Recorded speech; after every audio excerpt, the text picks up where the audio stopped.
Greetings to all of you, and I do welcome you to this broadcast. Thank you so much for tuning in. And as always, it's a pleasure, it's a delight. It is certainly an honor to be here with you this evening. As you join the broadcast, please indicate to me whether you hear me clearly, you see me clearly.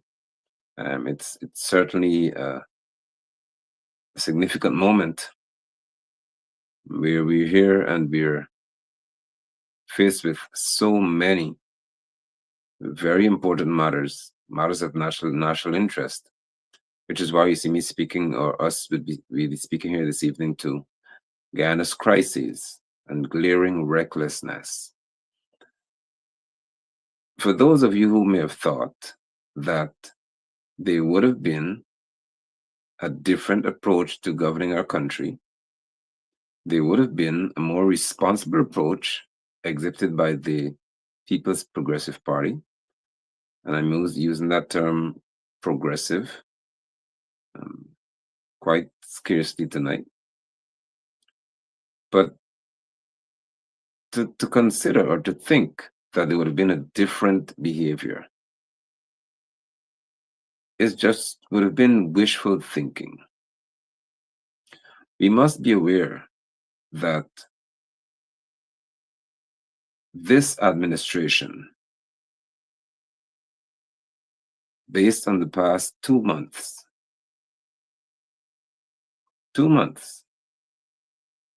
would have demonstrated to us as Guyanese that they are going to be even worse than they would have been over the last 5 years. Their conduct is destructive. The way in which they are managing our matters of significant interest in this country, although it's unsurprising, it is still threatening to our well-being. Irfan Ali is being himself. And what I'm grateful for is the fact that Forward Guyana movement continues to, without fear, without compromise, and in the most patriotic and passionate manner, we continue to make significant and very, very passionate calls for there to be good governance in this country. We're not in any way doing this because we expect that the People's Progressive Party will change and become angels in a few weeks. Why the call continues to be so loud is because we understand the value of good governance. We understand the benefits that it would accrue to the nation when we are governed properly. There are a number of things that have happened in just 2 months, and many of which we've been able to speak to extensively, but nonetheless, we continue to do so. So in a short time, I'll be joined or caused to come to the stage, one who I consider to be my sister, our Member of Parliament, Amanza Walton-Desir. And we shall have a discussion that is so important. What I'm grateful for as well is the fact that many Guyanese, even those who are not Guyanese, would say to us that they pay attention to the quality that we bring to this public space in terms of conversations. They pay attention to the genuineness in reference to how we conduct ourselves and have these conversations. And for that, I'm grateful, because you expect from us uprightness. You expect from us just being very forthright. You expect from us an attitude that says that we have the best interests of the nation at heart, and that's all that matters to us. We are not afraid to cause Barrett, Jagdi, or anyone else to have an issue with what we say. What we would do is challenge them to refute what we've said with evidence and facts. And that's where the challenge lies. That is where the difficulty lies for the People's Progressive Party. And I'd be for to call them pathetic, honestly speaking, because they've become worse in 2 months. We will speak this evening to something that I And I know Ford Guyana movement would have every right to be very loud about and highly upset about. And that happens to be the fact that for the first time in our history, as far as we're aware, someone who is a non-national Venezuelan, based on what they've said, is charged or would be charged with an act of terrorism, not against a military base, not against a paramilitary one like the Ghana Police Force, the Ghana Fire Service, or prison. No, a, in a public space at a gas station, there's been an act of terrorism claiming the life of a Guyanese child. And you would have heard on so many occasions that Amanza Walton-Desir, our member of parliament, you'd have heard me and so many other people from Fort Ghana movement speaking to this issue of the Venezuelans and other migrants who are here unchecked. You saw the Robeson men could not, when he was Home Affairs, Minister of Home Affairs, give a straight account and a sensible account of what they were doing about this issue. You were warned, Guyana, that this is a ticking time bomb, and the pun is intended. Trouble is at our doorsteps, and trouble has crossed the threshold of our door, and it's come right into our house now. So we speak to that. We speak, of course, about the matter regarding the police officer who was shot off duty, apparently, and how the court is handling the situation. We speak this evening to the most recent, of course, is just about everywhere now, this arrest of Azadin Mohammed being the potential leader of the opposition. We'll also speak to the fact that on Monday, Parliament is supposed to be convened, and our member of Parliament representing Forward Ghana Movement would be in the House of Assembly. I cannot wait to see how we shall function in that space. Very interesting. So permit me to welcome to the stage Amanza Walton-Desir. There she is. If you unmute your microphone, we would love to hear Hi, how we all doing? How are from you? the Member of Parliament for Forward Ghana Movement in this parliamentary cycle. How are you and how have you been?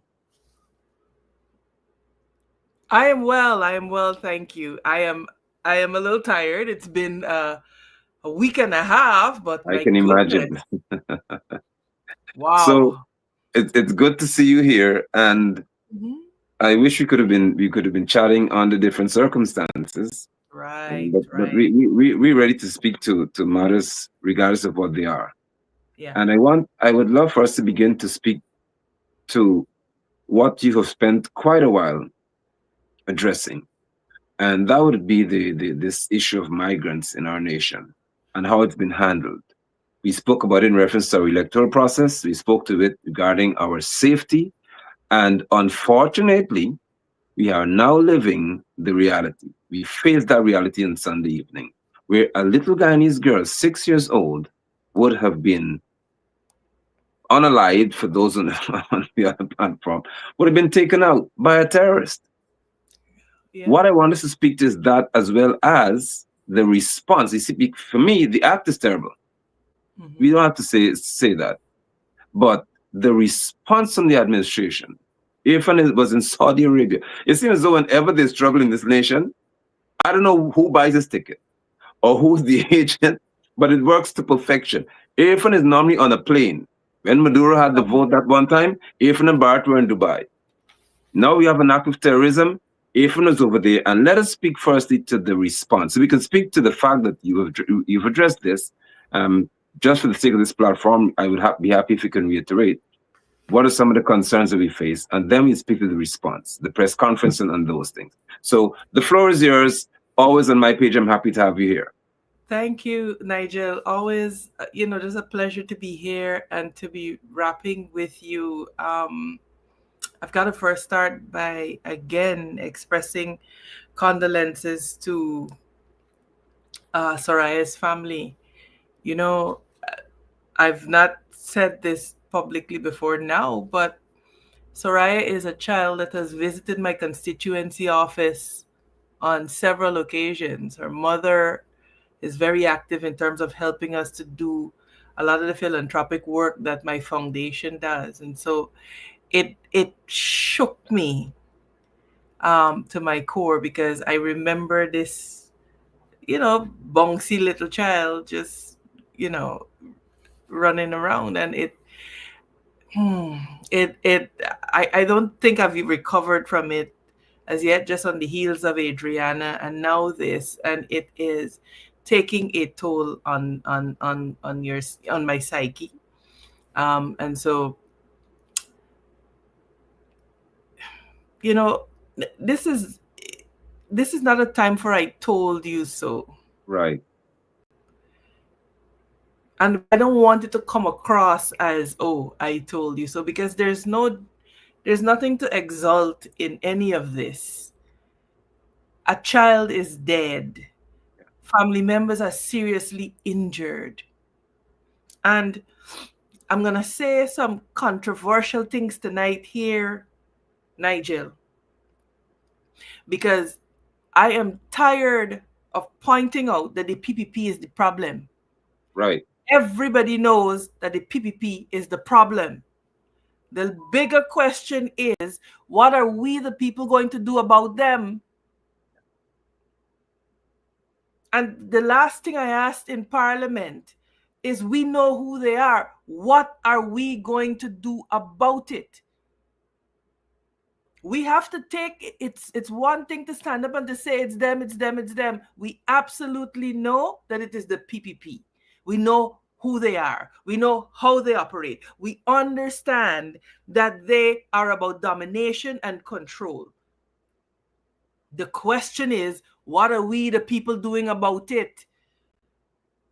I'm not I saying no, that we know what is wrong and we know how to fix it. What we have to have is the courage to Yeah. stand up and fix it, Nigel. I'm tired of crying over our children now, because you have a government that we know that they do not care. How long are we going to stand and say they don't care? Right. That's good. We know all of these things. So um I don't feel very,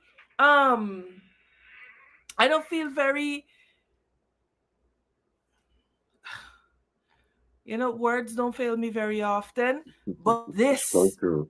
Yeah. is enough, man.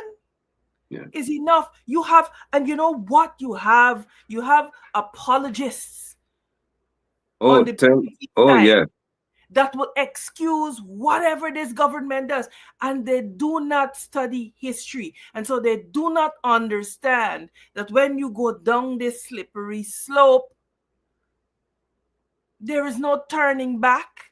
And the rich ones and the ones that can afford it will hop on a plane and they'll go to Miami, they will go to Dubai, and they will go to other places. And they leave the poor, the needy, the ordinary Guyanese to face the shenanigans. And it is time that we wake up and understand that. It is time we break the back of this foolish racism. And I'm going to come to the opposition just now, Nigel, because I'm not in the mood for foolishness. I'm not in the mood for foolishness, because I saw some things today that got me very mad, very angry. And is a foretelling that the 13th Parliament, if we do not get ourselves together, will be utter and complete confusion. But Yeah. I digress. Let us talk Rightfully so. about let's talk about this Venezuelan issue. I have said time and again that it was a soft invasion. Yeah. 4 years ago, I stood and I said it. And we as Guyanese have to wake up, because when I said it, she, the Amanza, was looking for attention. Attention? Your nation is in clear and present danger, as we have now seen. And you think that I care about attention? And so you have the introduction of fifth columnists. Now, for those who don't know what a fifth column is, it is a group of people who are sleepers then. that Right are in our put into our society. society and that are Right in. activated at the right time, or at the time convenient to the opponent, depending on the circumstances. Right. Right. I warned about it. But the reality is that this PPPC government is so drunk on power, is so drunk on power that they prefer to allow, and I want to be very clear, they prefer to allow the unchecked flow of migrants into the country with all kinds of foolish excuses. Yes, we need labor force. That is true. Absolutely true. But if Guyanese are leaving Guyana to go work, you think they could run up in anybody's country and not be properly documented, not Yeah. pay their taxes? And so we have encouraged a lot of lawlessness in the name of political expediency, and now our children are unsafe. This is a family that went to buy chicken, as is their weekend custom. And the little girl is dead. Her face disfigured in ways that you can't even begin to imagine. And we have time to be petty, and we have time to be dealing with foolishness. Nigel, it is ridiculous, because we the people are allowing this lawlessness to abound. And if I may, Amanza, what, because you're heading down the path of the response. A child, this is not an adult, and it would have been bad if it were an adult. A child, a little 6-year-old girl. The pain Guyanese face now is that we have things, we have cameras everywhere and eyes are everywhere, so we see things. You don't have to read about it in the news, where if you can't read well, of course, you save that pain. We saw what happened to that car. What bugs me is whether Omar Khan saw it, the army fella, the chief of staff, because we hopefully they understand tonight that we don't intend to play hopscotch with them. So I'm not here to play games with people, and I know that you're not. If the army, I'm serious here, if Omar Khan would have heard that the tires being burnt in Linden or burnt up the East Coast on Sunday morning, and he got a call, hey, people they have some Guyanese, some people, but don't say Guyanese, people burning tires up the East Coast or in Linden. We want some backup. I can promise Guyana that the soldiers would have been on our vehicles, heading down the highway, heading up the East Coast with AK-47s and AR-15 rifles, whatever they have, to show us that they mean business. I promise you that. But a bomb or two, whatever it is, was detonated. My son went to school. My daughters are going to work. And none of them could tell me, Daddy, we saw the army just circling the school or just ping. Nothing. As if it's a normal day in our country. We both have got, my grandfather was a sergeant in the army. I know your father spent time there. Tell me, based on what we know the army to be like, or would have been like, would we have had a terror attack in our country? And it was just business as usual?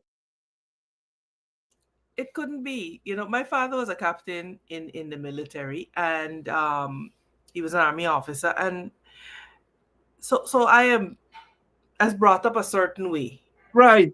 So from very early, you could see this. Anybody with any kind of security background or training would see what we were talking about. And now there is no patrol around. Oh my God, man. When the Guyanese rioters were responding out of grief for Adriana, they were up and down and all around.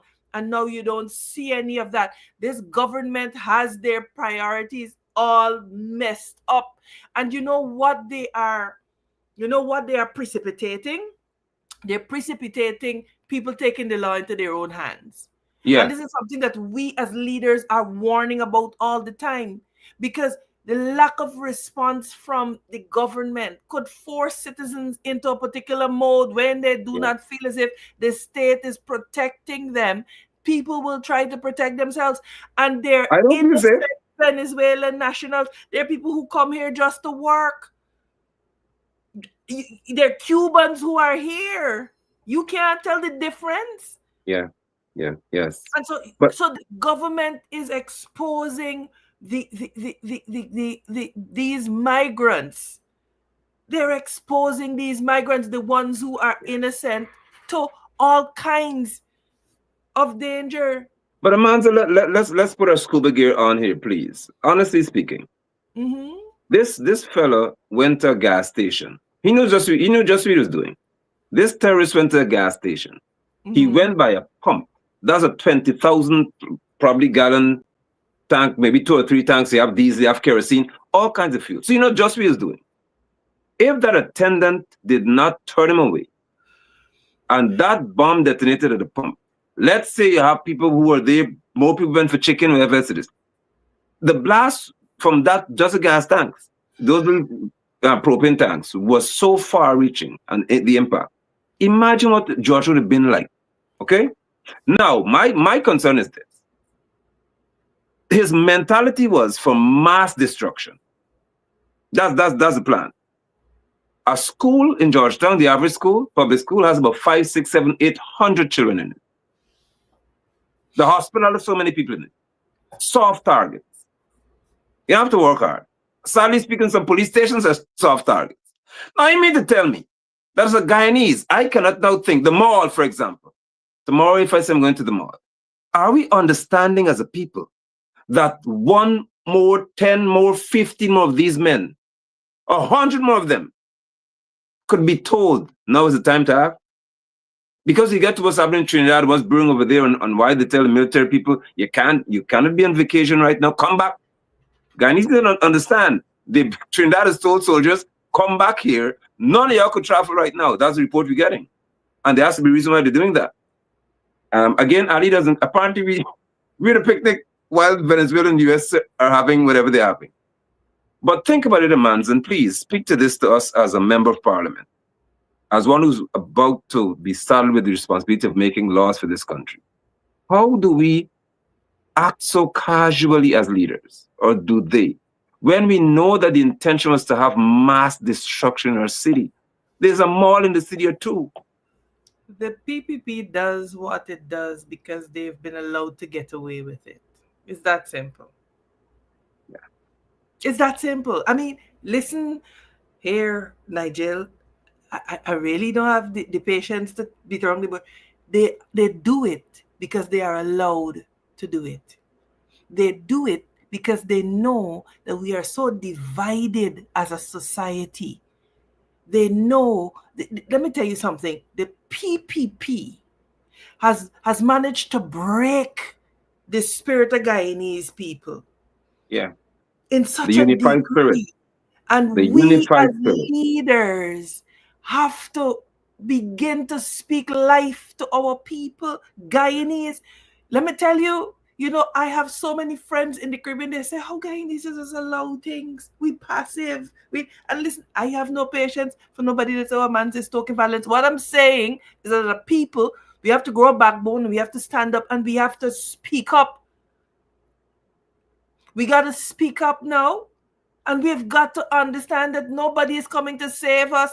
Nigel, nobody is coming to save us. No one did anything since Sunday. I keep saying it. You can't outsource this struggle. All of the keyboard warriors that love to sit down and type crap. Now is the time for you. Listen, you got to stand up and be counted.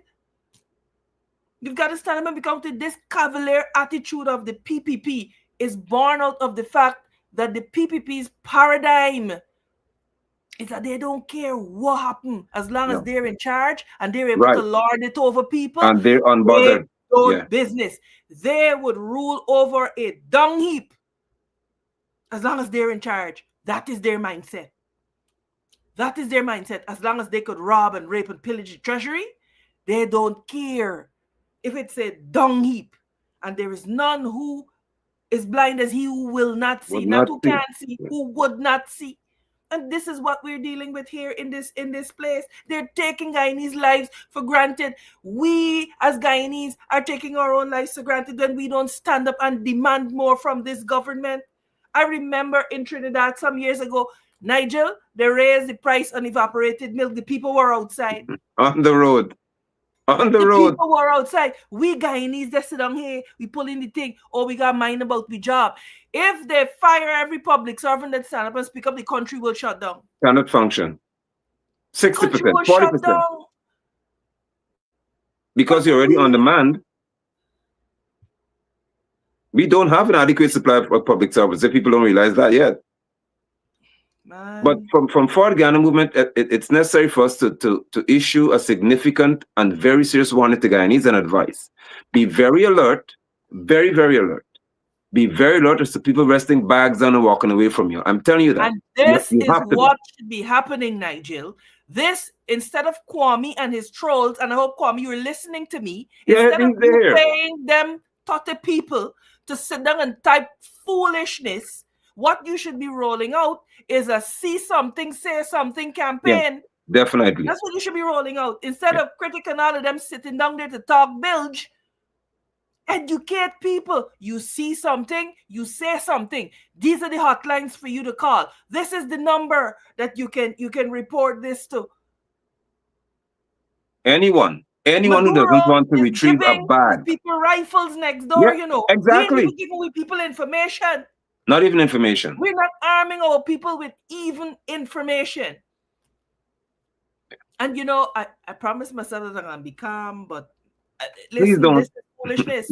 Not This is now. foolishness. We don't have information. You don't have points of contact. Now is a time when community policing groups are to be activated. Now is the time for every community to have a WhatsApp group. You see something, you say something. This person, now is the time for this government to be saying to the people of Guyana, this is how you alert yourself. We are not militarily trained.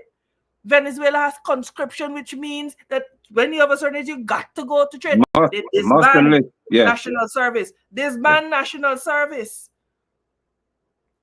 Do we have or have you seen any program where, well, probably experts would tell Guyanese, we trained in explosives and how to deal with the same? I believe that in every school they should be telling our students, What are our if you drills? see a stranger, right? If you see a stranger in the Are gate, we doing fire drills? Are we doing emergency drills? But let me tell you, evacuations. are we doing evacuation drills? Okay, what is the muster point in case of What an are we doing? emergency? How What far is the from a muster building should you point? stand if there's a bomb? What are we doing as a people? So, Amanza, listen, as a member of parliament, and I keep saying this because you are now given the role to speak in an environment where hopefully, not expectedly, but hopefully, you'll be heard by those who have common sense on the other side, which are very few, to say we have to act. We don't even have to wait for money to speak to this, because your posture today should be the posture of every member of the opposition. Every member, especially those who are started with, who are responsible for leading the charge in there. We can have personal convictions and personal issues override a national crisis. We are in danger. We've been attacked by terrorists. Exactly. And you see, there is a story of the shepherd boy and the wolf. We cry Right. wolf, wolf, wolf. This Until foolishness that they did with charging those rioters and protesters with terrorism charges. say Do it, they please. understand what terrorism is?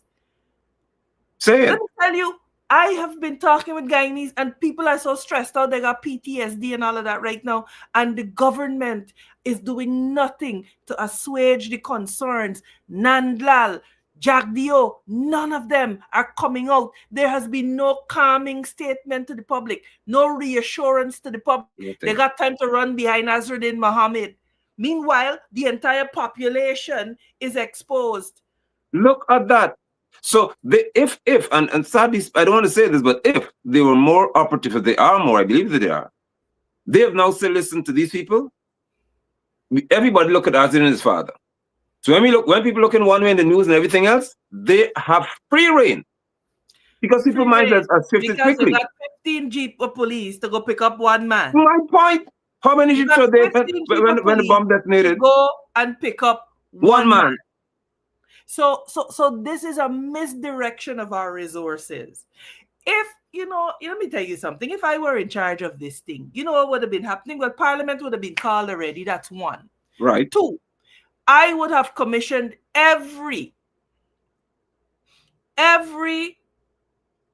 parliamentarian.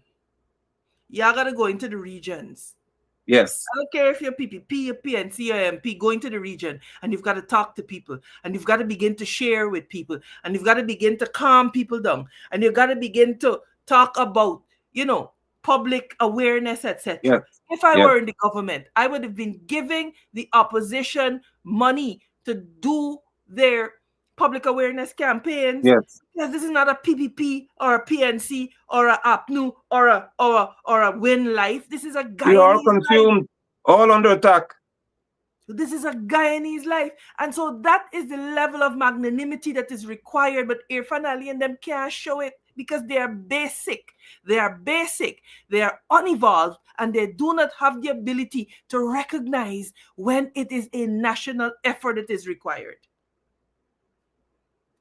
We have had a terrorist attack. Terrorists have attacked, a terrorist or more would have attacked our nation. Guyanese, please understand this. I beg you to understand this. This is not a bomb place somewhere. We don't say it like that. A terrorist has attacked our nation. More so, they've said that he's from a nation, Venezuela, where there's a border dispute. And there's so many issues that have arisen around this border issue that we have now seen in our capital. A terrorist has attacked and killed one of us, intending to kill many of us. One of We our have a children, national Nigel. issue. Say it again. I said one of our children. One of our children. The He didn't innocent care of who our he killed. He didn't go to Camp Guyana, wherever. He went to the public space, as I said. Think about it. These men, if they have the mind to plant a bomb in your city, at a gas station, believe me, they're not playing with the lives of Guyanese. And we want. They don't care about the lives of Guyanese. No. It is for our government. We want people to care about us when our own government displays just a rabid disregard and disrespect. But you know what has happened, Nigel? This government, because they are so egotistical and so full of themselves, they have painted themselves into a corner. Because this government has unrolled a very ambitious infrastructure project. And guess who? About 85% of the labor. From where? Tell us. Is from where? Thank so you very you're not much. going to find the businessmen who are making the money pressuring this government to do something because it is their labor that is at risk. So to Cheap hell with labor. all of you, money got Cheap for make. labor. Money got for make. And so instead of this government regularizing Venezuelan migration, and mind you, they're Venezuelans whose mother and father Guyanese and they deserve their citizenship. That Right. is not for question. But regularizing migration, you could bring Cubans, you could bring Haitians, but no, you don't want the Haitians. No, because Haitians are here and they refuse. I have don't many want the reports. Haitian. You refuse to give them work permits, yes. etc. The crime rate in Haitian by Haitians here, you don't hear them getting into trouble. You don't hear it. Robson Ben admitted that the rate of incarceration of Venezuelans has increased exponentially. He said that in the National Assembly. But, when you see, you saw the wind, it has reaped a whirlwind. And what they are reaping here is the whirlwind because Venezuela plays the long game. And what they have done is that they've come and they've ingratiated themselves and they have now become the foundation of this infrastructure thrust that the government so boasts about. And development. So Ali has tied himself in a knot, he and Jagdio, because now, what are you going to do? Because if you ask people to peacefully leave, we can't cut ribbon for bridge. Oh boy. You understand?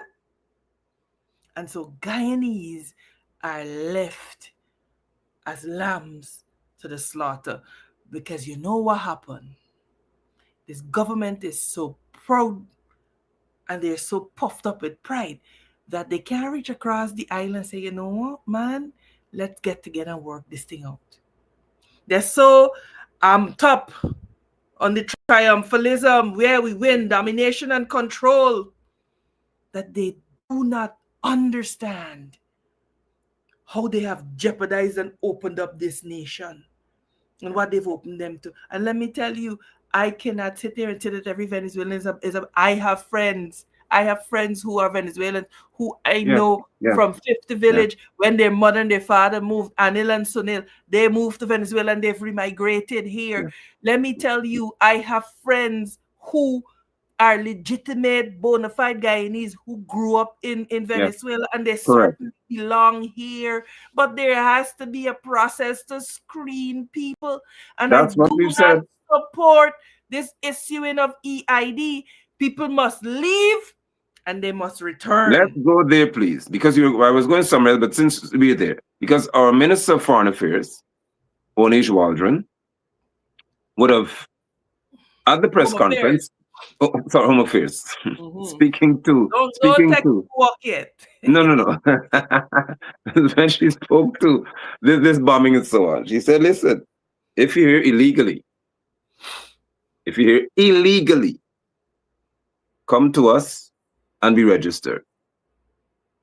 Now, the Constitution is clear, unless there's been an amendment of some sort. If you're illegally, you did not show yourself at the port of entry, we got a problem with you. You're either fined, you're incarcerated, or you're deported. We can say to them what you said, listen, leave, and return through the legal route. We can establish many border sites because they don't want to have clutter at one area. You can come back, but we have to have a record of your return. We need to prove that you're not a military agent as best as we can. You need to tell us whether you're military trained. So you can't say lie. If you find you lying, of course you go to jail. But there has to be some means of checking this. And you spoke to this for so long. We have to check. How could Robert Passad after represent say, no, there were 17,000 or whatever thousand? Robert said, hey, we have Robert, so 150,000. listen to me, man. I fed up with this Lord nonsense. have You know what? mercy. Because he is somebody that I credit with a modicum of decency and sense, Right. and so he understands. And I he's one of the few I believe that really love this country. He And doesn't so lie well. Robert can't lie too long. to see this foolishness, Yeah. you have to have a way of remedying this situation. It is not going to be by attacking the Venezuelans in our midst. We can't do that. No, no. The government has to have a process where these people are removed and allowed to re-enter. Yeah. Screened, fingerprinted, The etc. whole 9 yards. Yes, With correct. forwarding addresses so that you know how to track and you know how to trace them. And this is not singling out Venezuelans for negative attention. It is simply an immigration process. What has happened is that heretofore, as we Right. say in law, they've been exempted from this process. Yeah, correct. Correct. That's Because I exactly. asked Robson, I said, do you have a mechanism whereby folks could be registered? And I guarantee you, by and large, a number of the Venezuelans here would happily go and legalize and regularize Correct. themselves. Because the many of them have a better experience here now, based on what I'm hearing from them. Many of them have realized that it's a more peaceful environment in which, and they said Guyanese are so nice to them. They said it. Yes. Because I interact with some of them in terms of work, and they say, listen, you people are so nice and so cool. Some say they don't want to go back because of the experiences they've had. So to have that, I believe if the intentions are pure, they'll be willing to do so. And it's only fair.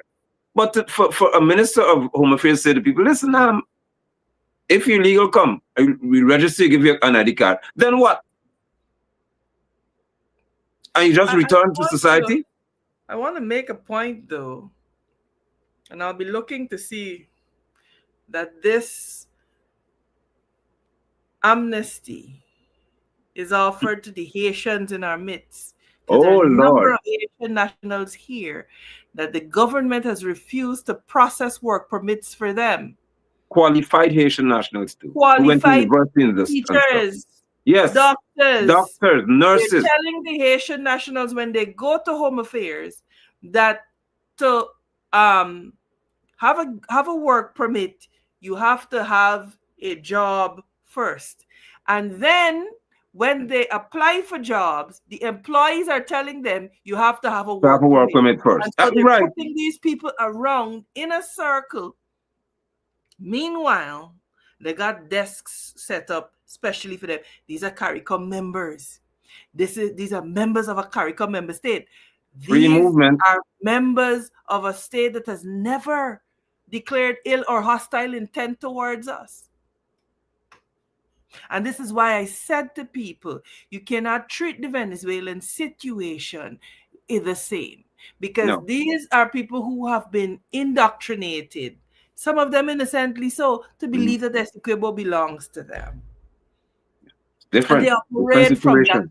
mindset.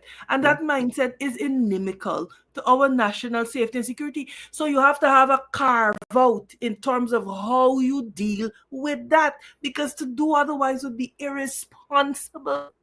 And they should be interviewed. That's upon re-entry, they should be interviewed. What are your views? Put it on the form.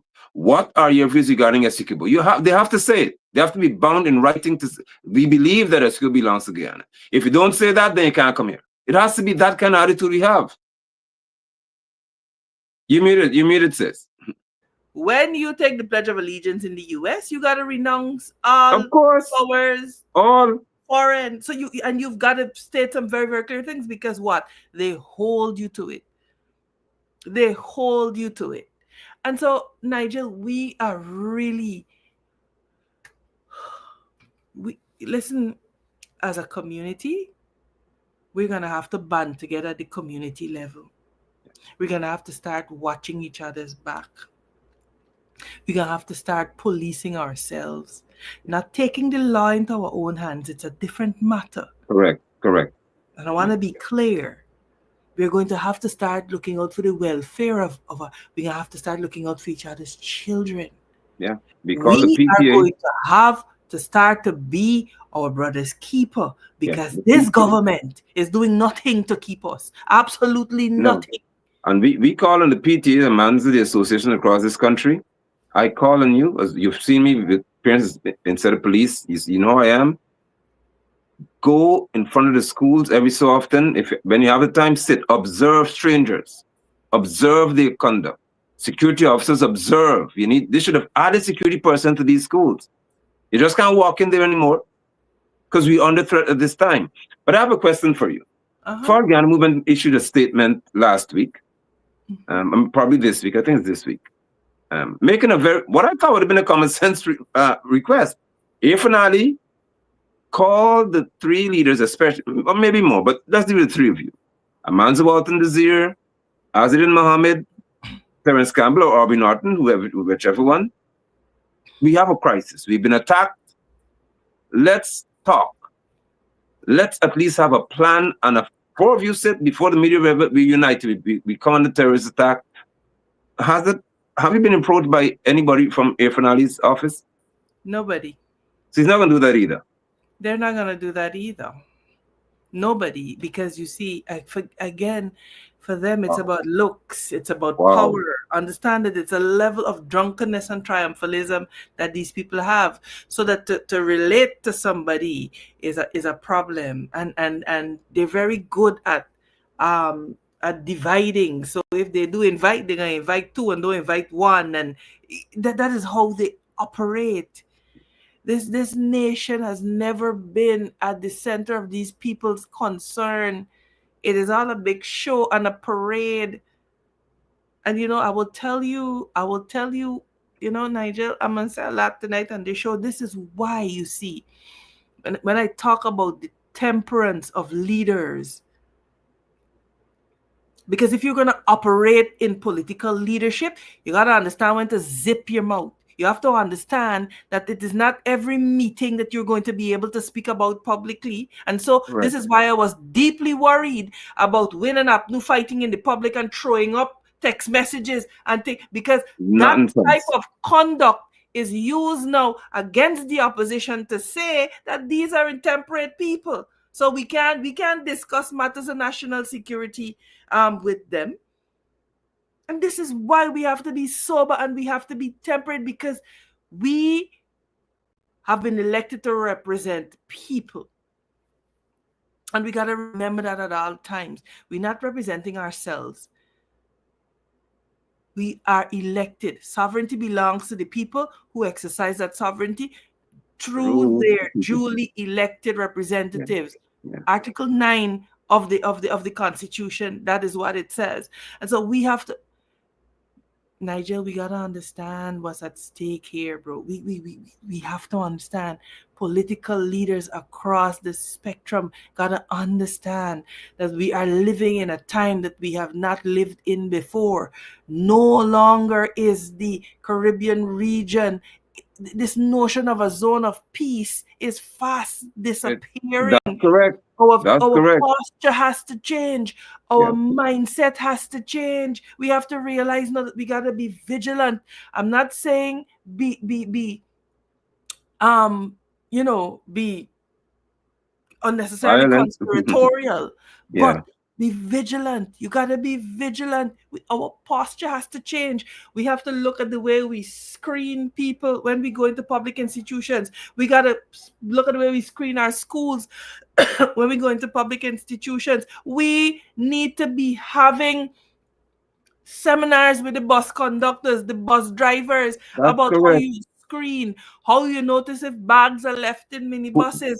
We That's the have to point. change our complete posture, and these jokers are running around town wasting time and engaging in bravado when our population is vulnerable. Is vulnerable. Trinidad has called back every soldier, every officer, every law enforcement personnel has been called back to the island. What are we doing Why? with what's going on Obviously, over there there that has to we be a don't know? reason. What is going on over there that we don't know? Come on, man. Come on, man. And Come on, you see, Amanza, what matters to me is how leaders respond to crises. It's important because the response to a crisis in your nation, let's take September 11, 9/11, they call it. When the terrorists attacked, I'm not a conspiracy theorist. When the Twin Towers fell, the Republicans, the Democrats, they held hands, they sang, they cried, they prayed, and they said to, I think, George Bush then, listen, we have been attacked. We empower you, Mr. President, to do what it takes to deal with the situation. That's the American spirit when they were under attack. We have got the first act of terrorism, true terrorism here, in terms of a foreign national, because Son Chapman wasn't a foreign national. And what do we have? You know what? You know what, seriously, fan? I'm telling you the truth. You see, when you sit with me here, the things I want to tell this man that I don't because I respect you as my sister. I don't say certain things when you're here, but believe me, he should thank you when he sees you in Parliament. Shake your hand and say, listen, I thank you. Because the things I want to say to this fella, we have never had a worse president. Honestly, and that's as nice as I can put it. We have never had a worse person than Irfan. Irfan is incapable, as far as I'm concerned, of understanding the gravity of situations. Unless, in my view, it's his money being affected or his ego being affected. Anything else doesn't matter to him. If you stroke his ego, he smiles and he feels good. Because which president, most importantly, I could tell you all, and I'm not afraid to call his name, Lyndon Forbes Sampson Burnham would have never had this Venezuelan issue in the first place. You can't pop in here just the way you want. That's the first thing. Secondly, if we were ever attacked by a terrorist, it was not going to go down so easy with the army just sleep in the barracks and chill every day. Because there would have been a message sent that you don't do this on Guyanese soil. You don't attack us like this and it's ordinary. But what we have, and I think Bart and I would have said or done something that would have shown, listen, we have to respond. But this boy doesn't know what it means. to lead a country in a crisis. What he does is he creates crises. That's what he does. In this case, he created one Yeah. because people don't. He hasn't even told Guyanese what it means to be attacked by terrorists. What the friend said was, listen, with the Adriana situation, if you burn a tire, if you burn debris on the road, you're a terrorist. And Annan had the gall to say that you can face the death sentence. Now look who Irfan then told Oni, tell him that I'm prepared to sign for this man to be executed. Because So those who burn tires will be executed too then, huh? for them, that's what power is about. To them, that is how they perceive power: big talking and being braggadocious, and Yeah. not looking after the interests of your people. And Nigel, we have to get back to a place where these committees work. They've always been a um, bipartisan security apparatus. They've shut us out of that because, again, they're petty. Yeah. They don't Correct. understand where to draw the line with politics and nationhood. To them, nationhood is complete domination and control of every aspect of national life. That is what That's it is true. to them. That's true. So they don't understand the level of humility it takes to lead as well. You know what? With that said, I know that you because it took me somewhere we need to be with what you just said. Roxanne George, beyond comment. Chancellor, should I say former Chief Justice acting? I don't know how to put it now. Now, you're in the you're in the bar, so I know that you'll be very guided as to what you would say. But I've never seen this. I've never seen this, and I want to make sense of it as a human being. I always ask you to do that for me. Someone was a chancellor of the judiciary.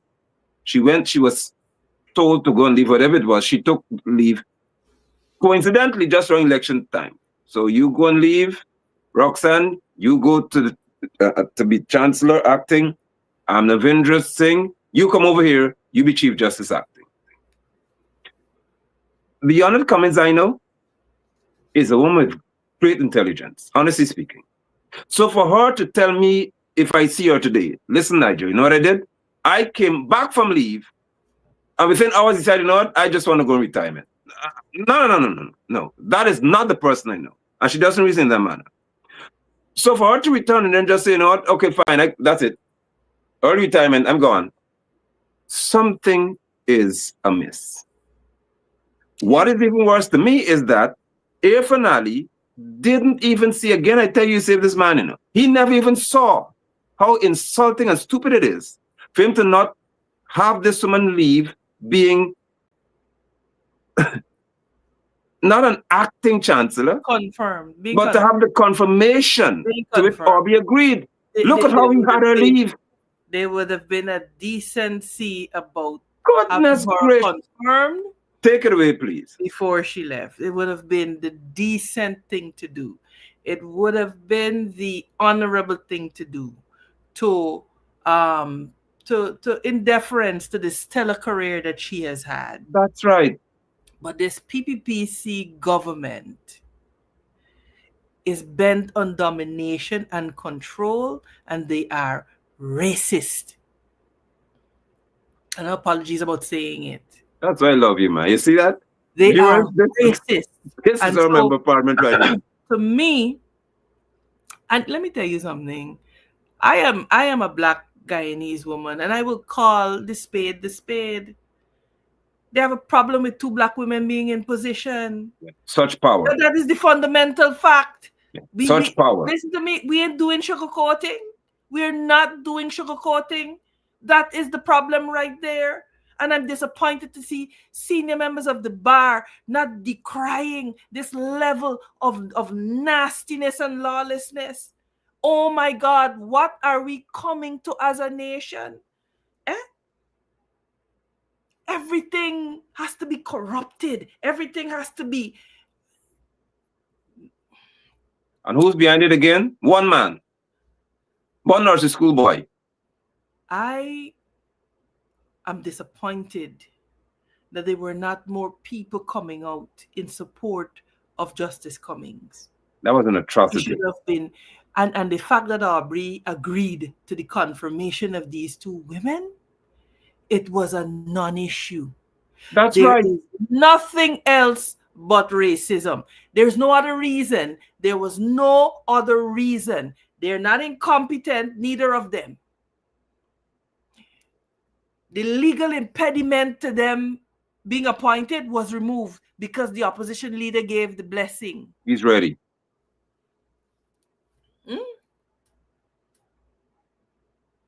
And then now you have to check to see if there is the issue of supersession in terms of seniority. Yeah. And you know, a lot of lawyers are afraid to speak because they say, here, we got to appear before these people. And you know, they Right. can take it out on us, and so on and so forth. That is the degree of fear and apprehension which Throughout our nation, every strata of society has this problem. they lick a $4 million costs on Forward Guyana movement for Yeah. daring, for one of our clients, candidates rather, daring to ask a question, a constitutional question. 4 million thus far. You understand? Meanwhile, Annette got judgment against Jagdeo, you know, and he refuses to pay her a cent. But you will punish a Guyanese who comes to the court to ask a constitutional question.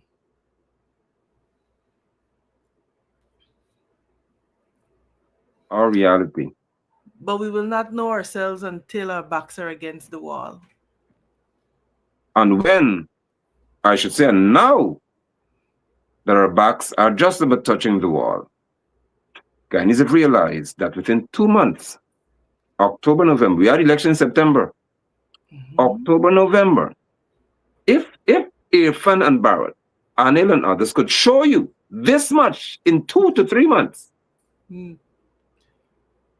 think about what they're saying to you, that they can go to the level of the chancellor, the chief justice. Roxanne goes back, no office, because somebody's telling her, you can't come in here. Look at the mockery.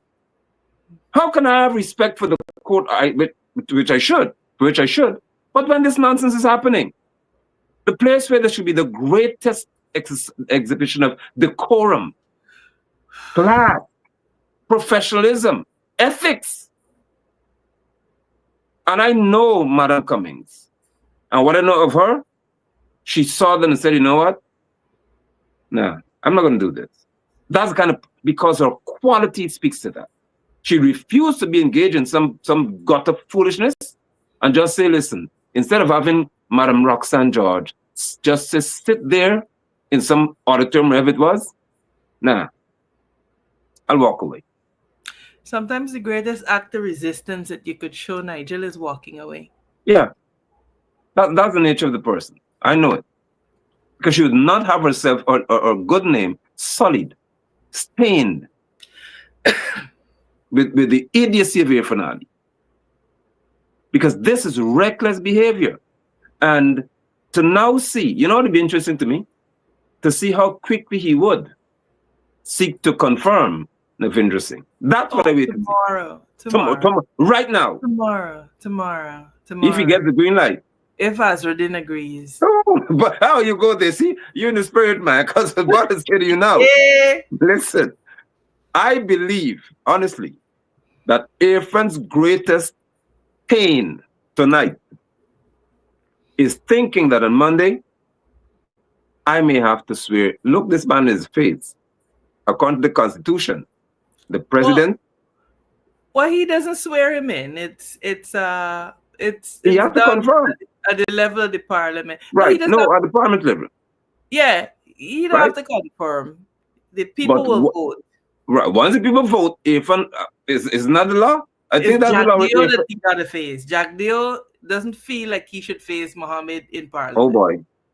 No, but hold on. Let's clarify for me, please. The Constitution I would have read it said that the president Once the opposition members would have voted, that's the first phase. First, step one, you and others have to vote, or you select who be the opposition leader, correct?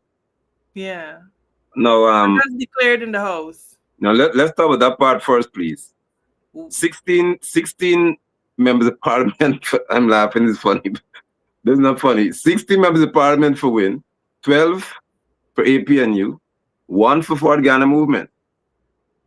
So, normal practice would suggest that 15 people vote for Azadin and it should be a done deal. Correct? Yes.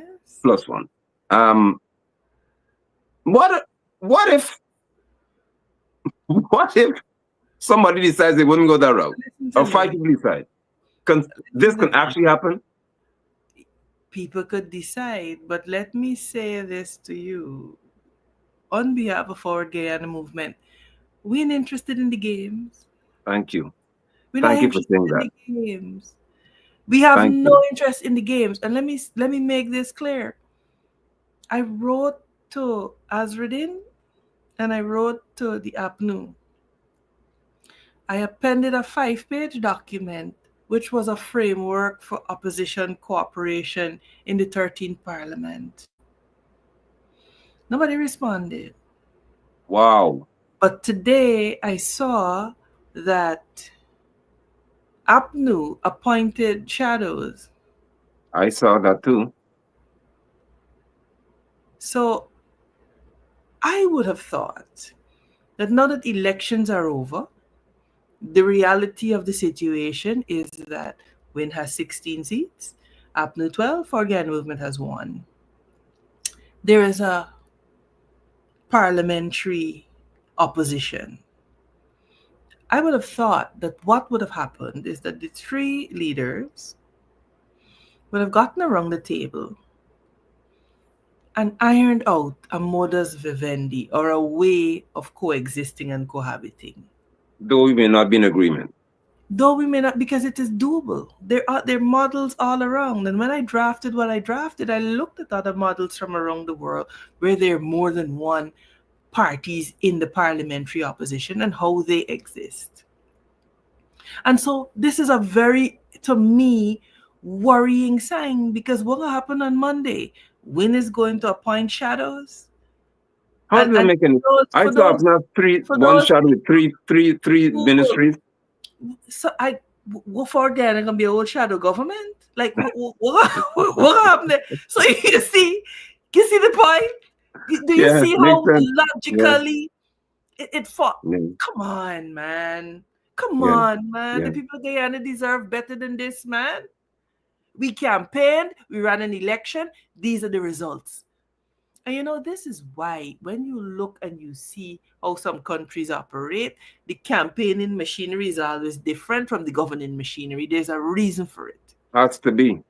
As Hoyt There's a said, Hoyt put reason. it well to my father. Because my father's never a member of the PNC, but Desmond Hoyt said to him, there's a time for campaigning and there's time for work. He said, Yeah. once the campaign is over, you don't have to be a member of PNC. You've been in the community, people respect you, and we need you to work as a councillor. It was that And, simple. and, and when you take an oath, you take an oath to the Constitution, Beyond, not a not party. political party. So you're a member of parliament for the people of Guyana. The government is the government for the people of Guyana. So I am not sure how this will work. What are we gonna have 2 chief whips? 3? Well, I gonna whip I gonna whip You myself. whip everybody. I don't mean to laugh, but do you see how Yeah, yeah. when we cannot put aside egos and get into a room, how things break down? But I believe that the fact that Irfan Ali is so poor and Bharat and others are so poor at leading this nation, I thought it would have been easy for I call it the combined opposition, I call it just the opposition, to show them better. Because it's easy now, because you have 3 parties who can show people, listen, we can work together, We we can can work coalesce, together. and we can We make this can happen. work together. And it It's would have easy. been a beautiful demonstration of the inclusionary democracy that Yeah, we are wishing the PPP to operate in. You of can't course. tell the PPP operate in inclusionary democracy and you on this one side What are doing we doing? foolishness. So You take cannot do it. It is not a game. This no is not a game. The decisions that we make affect the lives of Guyanese people, Nigel. And so today you make a big furor about announcing shadows. What is the problem?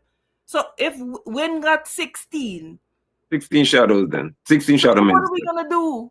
Huh? We might have to create some ministries to just shadow something. Because this doesn't make any sense to me. None. But let's go back to school here. Oh, man. So once let's hope or let's see they vote for Azadin Mohammed to be the members of the opposition elect him to be the leader. If Ali has to, what is his role? He has to confirm that No, there is. what's the constitution say? No. It's just announced in the National Assembly. There's no swearing in like that. Okay. The members are sworn in individually and so on and so forth. There's no as far as I can recall. I think Because I checked it today. when Joe Harmon was, I don't recall that. Yeah. Don't quote me, Well, we but check. That's fine. We can confirm. I don't think so. No I don't hard. recall there being any interaction with the executive, because that is the legislature and it's a Correct. discrete arm of the government. Correct. So and remember that is the National Assembly. So it is Parliament when the president is present, Right. right? And so I But I feel was saying I honestly, feel like I'm gonna make a lot of bad friends over the next couple months. Trust me. I've been saying that honest. I know the pain that the PPP faces, and most of Barton Irfan, is to look at Azadin and have to recognize him as the official leader of the opposition. Honestly speaking, that'd be uh, probably the worst thing that could happen to them. But on the flip side, I say to Guyanese again, leadership matters. Azadin, if he is chosen to be the official leader of the opposition, he has constitutional powers to be the same. He has to lead the opposition. Mm-hmm. We have a and he's coming in one of the worst times in our history. We just had an attack by a terrorist. We have Irfan and others took so long to convene parliament. Contracts were signed. A whole lot of things happened. There aren't committees in parliament. So a whole lot has happened. He is the official leader. There has to be actions in Region 10. We're yet to have regional chairman. Like these guys don't realize what's happening here yet. We have no chairman in Region 10. Recklessness again, and we need leadership. Amanza, it's interesting that one seat has such a loud voice. Why is Forward Guyana so bold, so brave, so loud?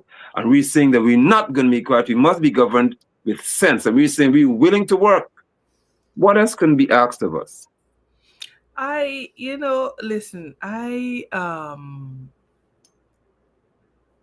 resolved in what should be done. Duty is required of us. Reward is not our concern. Yeah. You understand? And for me, and I think this is the spirit that permeates Forward Guyana, the Forward Guyana movement, the people's movement, is this awareness that history will not forgive us if we do not do what we have been ordained to do.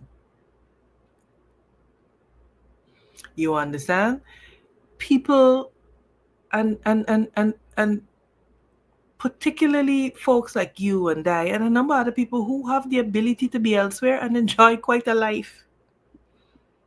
Yeah. You understand? But love of this country and love of the people of this country constrains you. Constrains you. That's true. You and I both have relatives that say, well, we are really doing home there. I mean, why y'all are there fussing and fighting? Exactly. Because we must. We do not Yeah. have a Yeah. choice. Yeah. Yes. And so when it comes not from a place of personal convenience, but I crack up. I saw somebody posting something about me getting a duty free in Parliament. I came through the 12th Parliament and was entitled to two, didn't even take one. I still use the same car I had when I was general counsel. And They, so they don't know you, man. people do not They don't know understand you. that this is, oh my God, man. Nigel, words don't fail me, but I find myself at a loss for words recently because there's such a pain and a groaning in the hearts of Guyanese, because you know why? We could see it, we could touch it, we could taste it, we could imagine that Guyana where if our leaders would just grow up If only. If only. and If do what only. we have to do in the best interest of the people. And yes, we're going to be touched by geopolitics. We live on the earth. As long as you live on the earth, geopolitics will affect you. But if you are able as a nation to understand that this the pendulum will swing, but it gonna swing back too. Right. Eh? Yeah. So Nigel, I guess what you're hearing me say is that this thing of leadership is not, Azruddin has to be aware that it's not going No. to be about him and his worries. And being the opposition leader is not going to be about him and his problems. It is about the people of Guyana. And as long as you are working in the best interest of the people of Guyana, Forward Guyana will support. Absolutely. If you are not, however, we shall. And I believe that come Monday, actually, I'm so eager to see you there and see you take this oath, knowing the history of the Ghana movement, knowing that we've created history, and knowing that you would stand there as an African descendant, and deeply emotional I am about this. I don't know what I'll do then. I may shout, I may run around, spin something on that day. To know that you're the first African descendant, female, to ever lead a party, and you'll be sworn in as a member of parliament who would have contested or participated in the campaign for the... So the folks at President's College, my alma mater, they did some research. One of them coined it to me so beautifully. They said in our research, it is the first time in Guyana's history and possibly CARICOM that a female founded a political party, forged a coalition, and led that coalition into the National Assembly all in one electoral cycle. One. Within 2 months. I don't stop to think about those things, and you wouldn't, because it comes naturally to you. Yeah, I don't stop. And that's what people need to understand about you, if they would. The passion you have for Guyana causes you not to think about Amanza. No, but I'm often accused of being very selfish. Listen here. It's coincidental. It's coincidental. You ask the people who, by whom? I'm not easily controlled. By whom? Exactly. And I have no bones about saying to you, no. No is a complete sentence, you know. No. No. Tell me about it. I'm not doing that. No, I don't agree.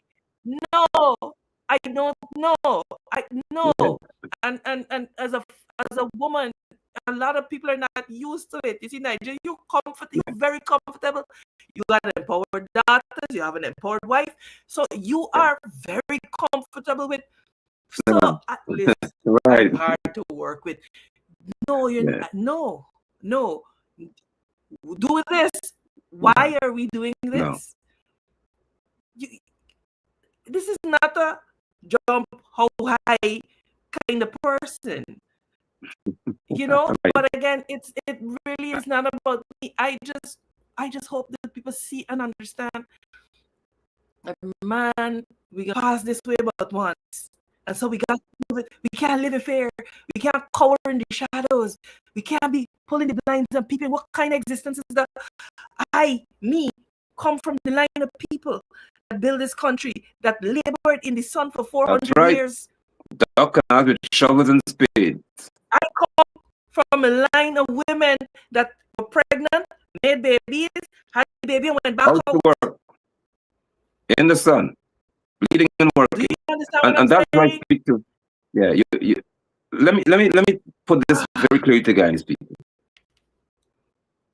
You are hard to work with if the work decides that they don't want to do the work of the people. And that's the truth. As I've said, man, enough experience to go. If we're going to be serious about the people's business, we could work together. And most importantly, I find within you the understanding of the bigger picture. And that is why even with this somebody said the sound is choppy. I don't know why. This is not me. Tell us when it's fine, please, because we're winding down. One of my sisters had a very long week, and Monday, as I've said, get we have to get hair done, nails done, eyes done, ears done, whatever has to be done. You can't be looking from the floor up. You represent grace that misbehaving at the top. We gotta do something. Gotta get it together. Got to get it together. You gotta put your best foot forward for the people again. Come on, I look man. forward to that, and I don't want to miss that moment to know that history has been created by Ford Guyana movement, and who knows what lies ahead for us in the next few years. As you continue to stand, as we continue to fight, we're not here to go anywhere, as they would say. We're here to stay, and we're here to stand. Amanza, please, we will have to do this hopefully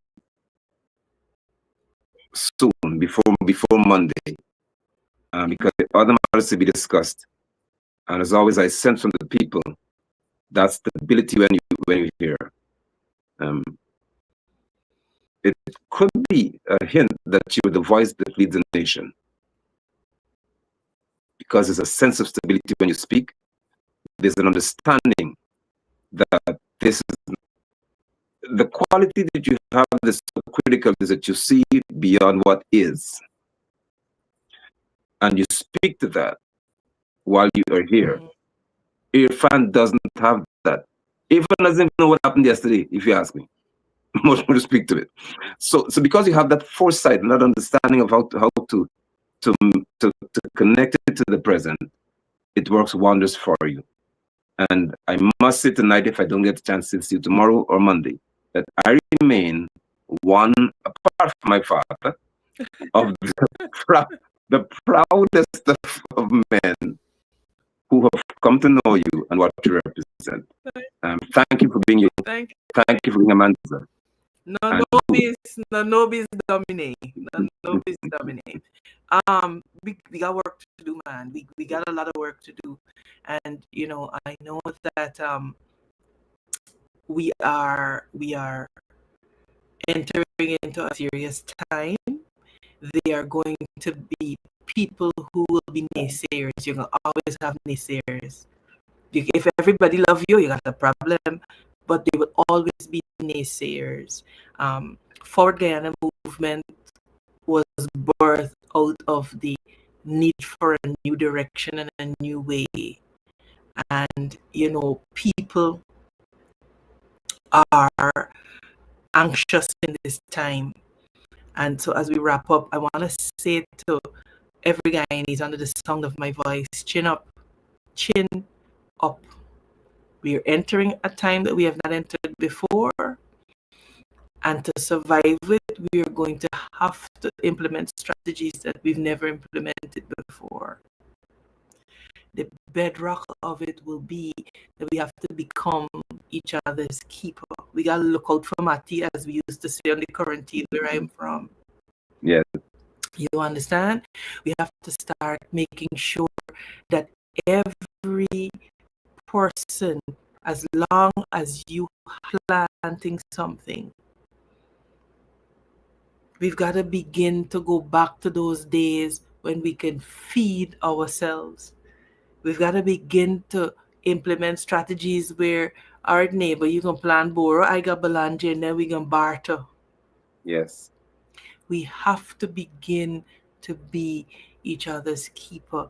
And I'm gonna tell you, the people that you always have the trolls, you always have Oh yeah, that's the job. that will want to distract. That is their job. We have to be focused, because if we are going to come out on the other side of this victorious, we have to understand that we're gonna have to do it together. As leaders, we are required to lead, and you, the people, got to demand more from us. You have got to demand more from us. And let me tell something to the people who follow the PPP. If you believe that you are following this party so you can't criticize them, then you're a part of the problem. Yeah. You are a part of the problem. So, Nigel, we're going to make it. We are going to be all right. It's going to We be shall. shaky for a few mornings. But, you know, hey, these, we're going to have to begin to hold on to a spirit of patriotism. Yes.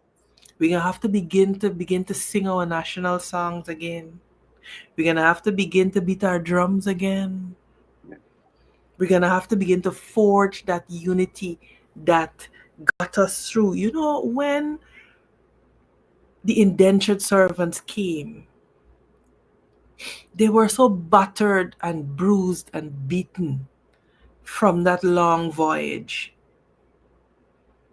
And it was the African slaves that bound them up,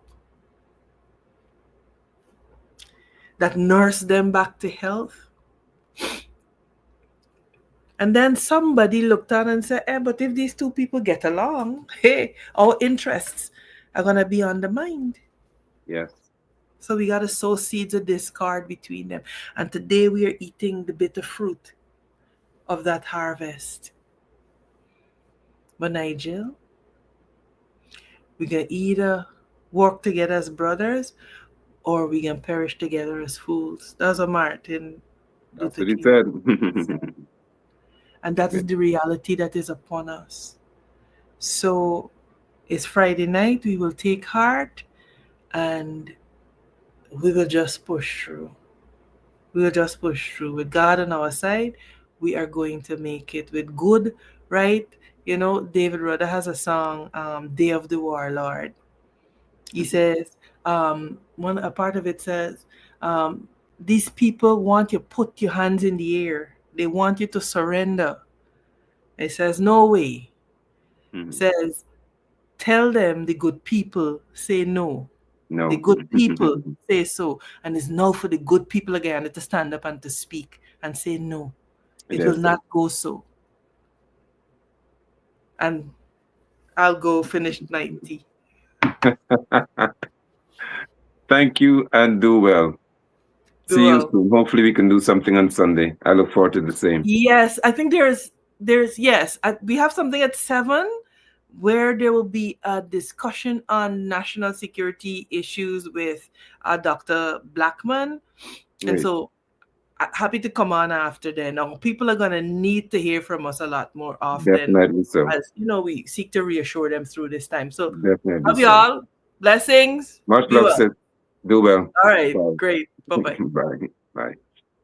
And so, viewers, you've heard from our Member of Parliament, Ms. Amanza Walton-Desir, one who I've said has the passion, the love, the patriotic nature interwoven into the fabric of who she is. And that is so important. I thank you all for the time we spent here this evening. Please be safe. And I reiterate, be alert.